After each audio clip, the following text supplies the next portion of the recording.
Hey guys, Rob from Georgia here with you, aka VHS82 apostrophe. And if I seem like I'm in a bit of a good mood, why shouldn't I be? We're about to close out season 3 with episode number 24, Talitha Cumi. Talitha Cumi. 73rd between the 3 seasons as we make ready to cross over into season 4. Talitha Cumi. If that is the exact or close to pronunciation of it, as well as we can, right? Really is a phrase spoken by the Christ. Mark chapter 5, verse 41, is the resurrection of a dead girl, in which the literal translation, I believe, is "Little girl, I say to you, arise," which really prefigures into the opening. Not just the opening of this particular episode, perhaps maybe a pivotal moment in Herrenvolk, which opens up 4, but we won't get that far down the road. There's a lot of interesting stuff in this episode for sure. It first dropped May 17th, 1996, and it directed by R.W. Goodwin, or Bobby Goodwin, as he refers to himself on the director commentary for this particular episode. Written, of course, by Chris Carter, and story contributed or written by David Duchovny, which he contributes quite a bit of in here, which is really interesting. But just a few items on the laundry list real quick. First off, I was sort of encouraged by someone to Superman is about to grace our screens here in the not too distant future. And not sure what you thought about the trailer that is dropped. There's a lot of, like anything these days, a lot of love and hate. It just seems like there's no middle ground anymore, right? With a lot of things. It's either you decide to love it or you decide to hate it. And I've been a pretty big critic for not so different reasons than when I was a real harsh critic when the latest Halloween trilogy first hit. For not so different reasons. I was really disappointed that Rob Zombie's vision was just going to sort of be cast off by the wayside for something that, I don't know, I just didn't see a lot of reason to get that excited about. But difference is, we saw all 3 in the theater. I have all 3 on physical media, one being on a 4K, I think, Halloween Kills.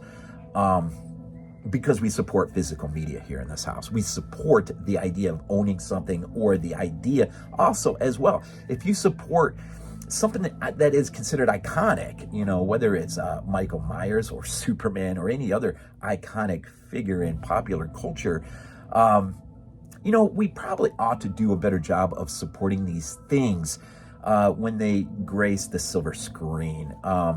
As much as some of us long to own these things on physical media, just because we're a collector of having something that you can hold into your hand, it also sends a real strong signal to those companies who will decide whether to release something on physical media, that you ought to release something on physical media just by the sheer amount of people who perhaps go to the theater and see said movie.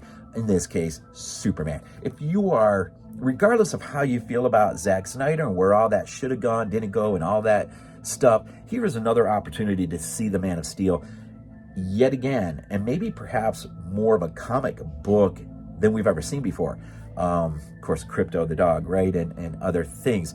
So if you're on the fence at all, but you are a huge fan of the iconic character that is Superman, whether your love stretches back as far as George Reeves or Christopher Reeve, or just of late, if you got any love for Superman at all, you probably should go to the theater and see it.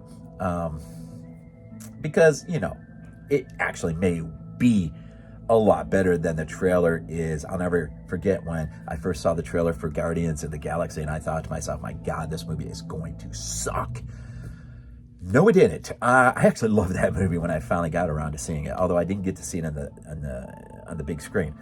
Kind of wish now I had. So anyways, just throw that out there. The other thing I wanted to talk about real quick is I have a couple recent subs, and I don't do this near as often as I probably should have, maybe for obvious reasons.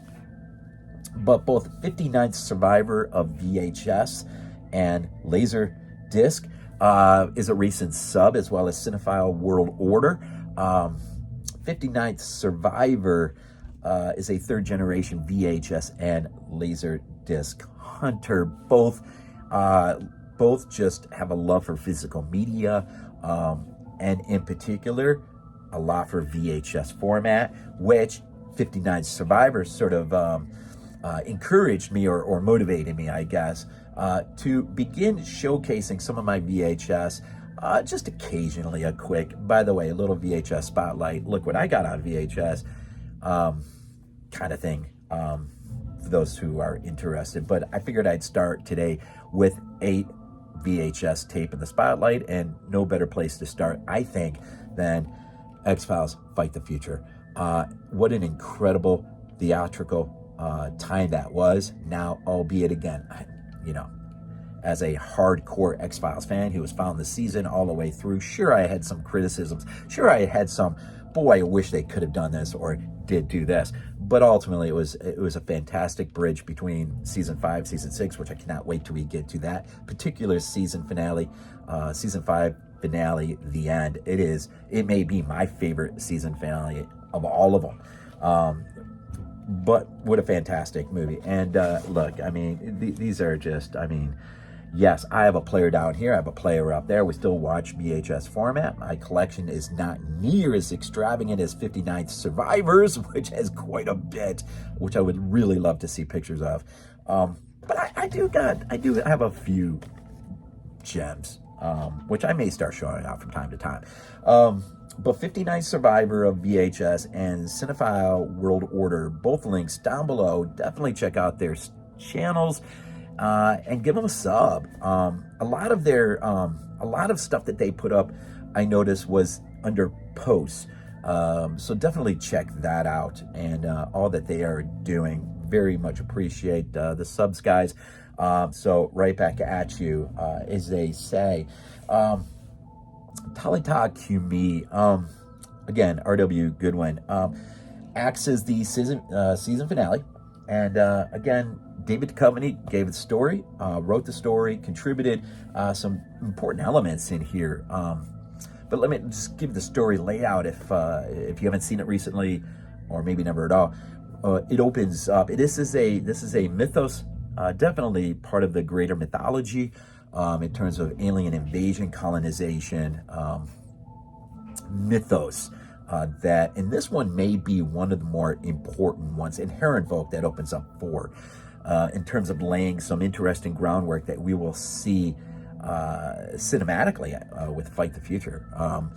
But you open up at a fast food restaurant where we have a gentleman who is contemplating out loud a lot of things, mainly how he just feels outcasted by society and feels as though the only recourse left to him is to lash out against said society. And in this case, those who are presently and very unfortunately sitting there enjoying their lunch.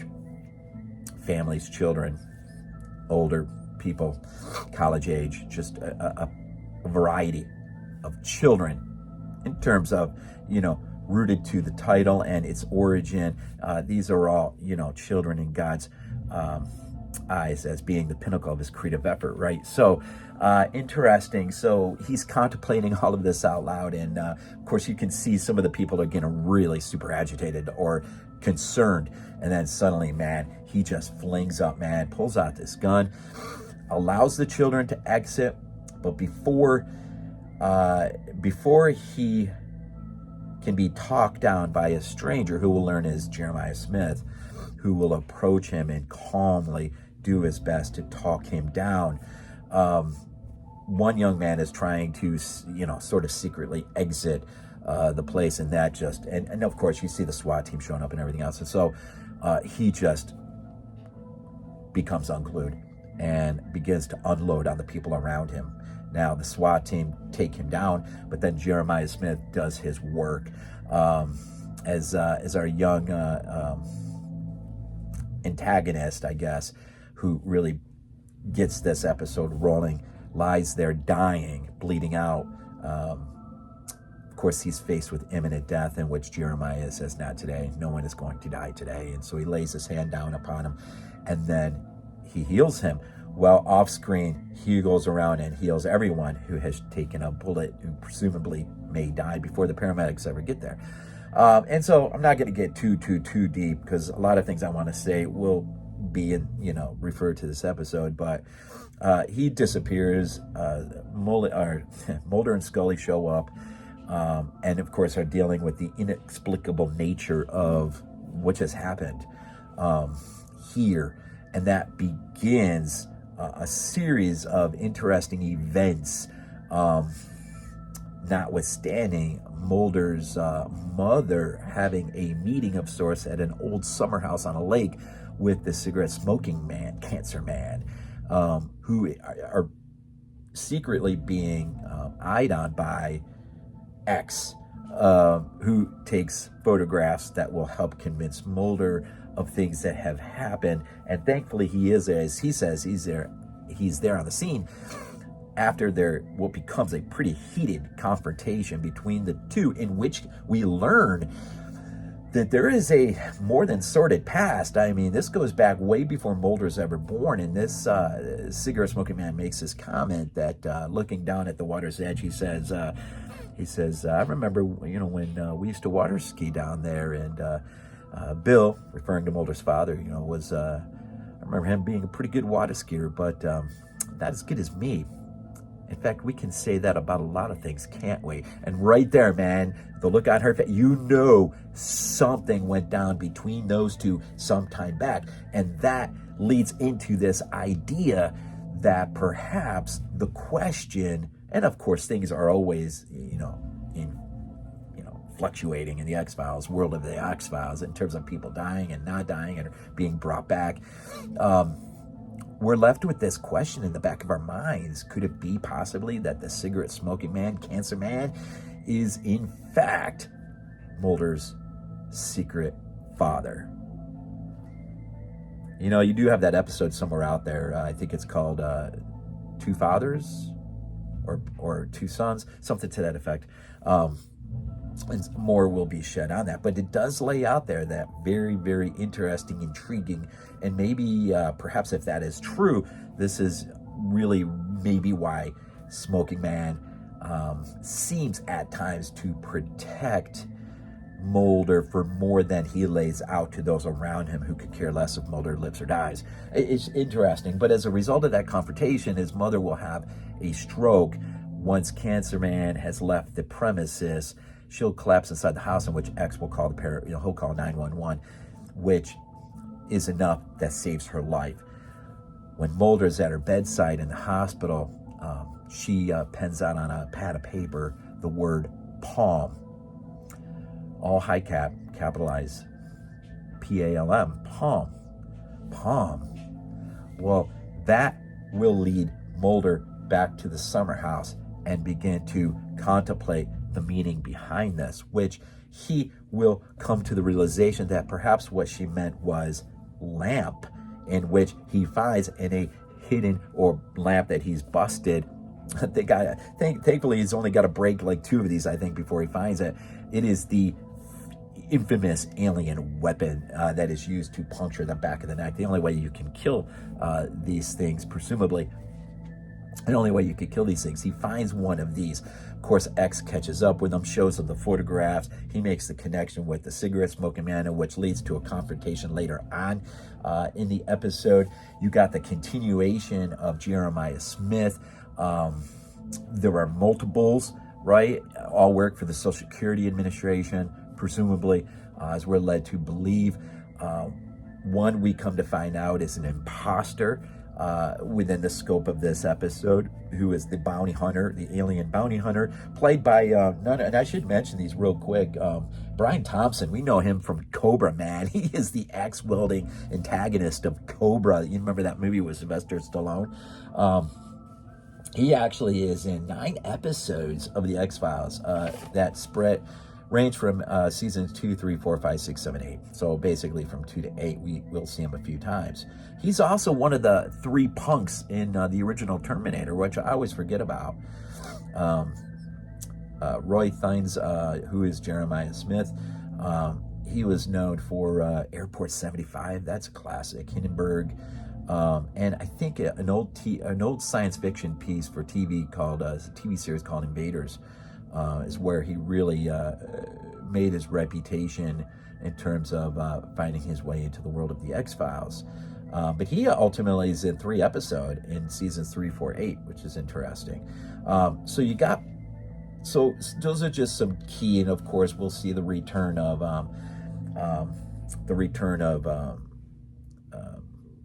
Mulder's dad, as well as Deep Throat, played by their characters. And so that always lays out there, do you really die when you die in the world of the X-Files? And that actually is funny. I might as well just stick right there. There's a really intriguing moment where Cigarette Smoking Man, they have taken one of these Jeremiah Smiths, the one they believe is Jeremiah Smith, and they take him to secure him at a facility, a maximum secure prison. And that lends itself to an interesting conversation between Cigarette Smoking Man and Jeremiah Smith, who will change his appearance first to Deep Throat, but then in the second meeting, he'll turn his appearance to Mulder's dad, Bill. And the conversation, now this is David Duchovny's contribution. The thrust of the conversation is from, and I'm going to butcher it, so forgive me, but Fyodor Dostoevsky's Brothers Karamazov book, in particular the chapter on the Grand Inquisitor. The Cigarette Smoking Man makes this comment: anyone who can appease a man's conscience can take his freedom away. And there's much, much, much more to the conversation than that, of course, but rooted in one of the greatest pieces of literature ever written in the history of literature. I mean, and I did go back. I meant to read that whole chapter in its entirety. I only got through about half of it. I can't remember, something sidetracked me, and I just didn't get through it. So I didn't get quite to the point where this conversation, some of it, which is pulled from. But it also got me to thinking that 1990, remember this is 96, and 90 is The Exorcist 3, in which case, if you've ever seen The Exorcist 3, which would make, for this reason, would make that film and this episode an interesting double feature of sorts. But you've got, of course, George C. Scott as Kinderman as our main protagonist, and Brad Dourif, of course, as who will be in the X-Files in an episode, I think Beyond the Sea, maybe, our Gemini killer, who will, in the conversations, in the multitude of conversations that he'll have with George C. Scott within a maximum secure cell, he will take on the appearance of he'll become Patient X, or as Jason Miller played him in the original Exorcist, Father Karras.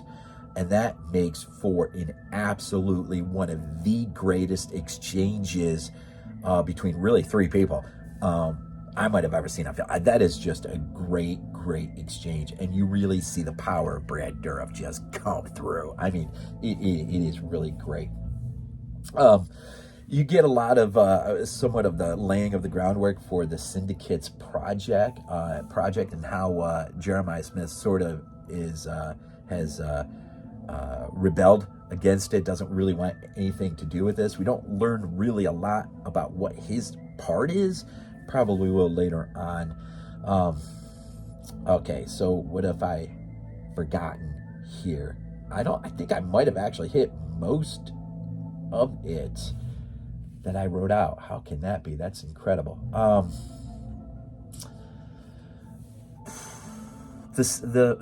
As it would be to be continued at the end of it, we get the only a partial confrontation between Mulder and Scully, who have Jeremiah Smith in their custody, or do they? Do you ever have this guy in your custody? At this abandoned mill of sorts, out in this just abandoned, weird location. Bounty hunter shows up, and in the last few seconds of the frame, of course, you have Jeremiah Smith saying to Mulder, "He's here to kill me," and of course, about a second into that, you'll have "to be continued," right? which you had to wait a summer to get to see what happened. They did this often, maybe every year to year, perhaps. You've got a confrontation with Mulder and X that leads to just a brawl in a parking garage, in which case both will end in a draw with having pulled their weapons on both, and X exclaiming, "You're gonna die one way or the other. You're gonna die." And so you kind of get that moment where you think, you know, how aligned with Mulder is X, or at least how willing, to what point is he willing, right? You have a great confrontation between Mulder and Smoking Man in the hospital. He's come to check on Mrs. Mulder, whom you never know exactly what to get with him, what not to get with him, but you like to think that if he cares about anything or anyone in the world, he cares about Mrs. Mulder, and he cares about Fox. And I'm pretty sure he might be the only one other than